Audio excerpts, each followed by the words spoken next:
Antarctica, दुनिया का सबसे ठंडा, सबसे तन्हा और सबसे कम समझा गया महाद्वीप। यहाँ हवा की आवाज भी एक राज लगती है और बर्फ के नीचे 2 किलोमीटर गहरा सन्नाटा छुपा हुआ है। लेकिन कुछ साल पहले इस सन्नाटे ने एक सिग्नल दिया, एक ऐसा सिग्नल जो नेचर का नहीं लगता था। 2018 में एक scientific research team deep ice radar scan कर रही थी।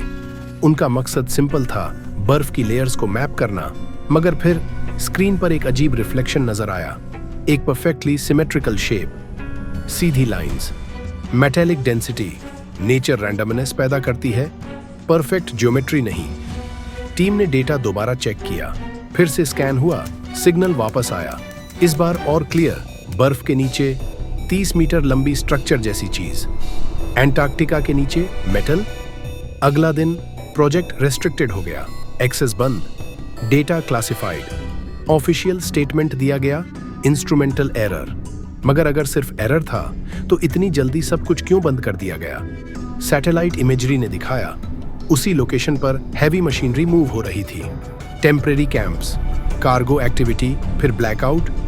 एंटार्क्टिका की बर्फ के नीचे सिर्फ पत्थर नहीं होते, वहां एंशिएंट लेक्स हैं जो लाखों साल से सील्ड हैं। सोचिए, अगर किसी पुरानी सिविलाइजेशन का कुछ वहां दबा हो, या फिर कोई ऐसी चीज जो इंसानी तारीख से भी पुरानी हो। रडार डेटा में एक और डिटेल थी, स्ट्रक्चर के आसपास अनयूजुअल हीट सिग्नेचर डिटेक्ट हुई। -50 डिग्री के दरमियान एक कंपैरेटिवली वार्म स्पॉट, बर्फ के नीचे एनर्जी सोर्स। कुछ महीने बाद एक एनोनिमस ईमेल लीक हुई। हमने जो डिटेक्ट किया वो नेचुरल नहीं था। हमें कहा गया कि डेटा डिलीट कर दो। ईमेल के साथ एक ब्लरी इमेज थी। इमेज में एक सर्कुलर पैटर्न, जैसे कोई जाइंट हैच या दरवाजा, और उस पर एक सिंबल। न वो किसी नोन लैंग्वेज का था, न किसी एंशिएंट स्क्रिप्ट से मैच करता था। फिर ईमेल अकाउंट हमेशा के लिए गायब हो गया। कुछ हिस्टोरियंस पुराने मैप्स का जिक्र करते हैं जिनमें अंटार्कटिका को बिना बर्फ के दिखाया गया। क्या हजारों साल पहले ये जमीन ग्रीन थी? अगर थी तो क्या किसी ने कुछ छुपा कर छोड़ा?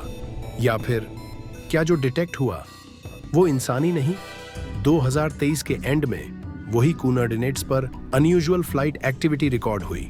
Military cargo planes, temporary no fly zone, और फिर कंप्लीट साइलेंस। न कोई प्रेस कॉन्फ्रेंस, न कोई एक्सप्लेनेशन, सिर्फ बर्फ और उसके नीचे कुछ जो डिटेक्ट हो चुका है मगर रिवील नहीं किया गया। अंटार्कटिका का राज शायद सिर्फ नेचर का नहीं, इंसानी खामोशी का भी है। सवाल ये नहीं कि बर्फ के नीचे क्या है, सवाल ये है, अगर सच सामने आया तो क्या दुनिया उसे झेल पाएगी? या फिर हमें बस इतना ही बताया जाएगा कि कुछ डिटेक्ट हुआ था और साइंटिस्ट्स खामोश हो गए।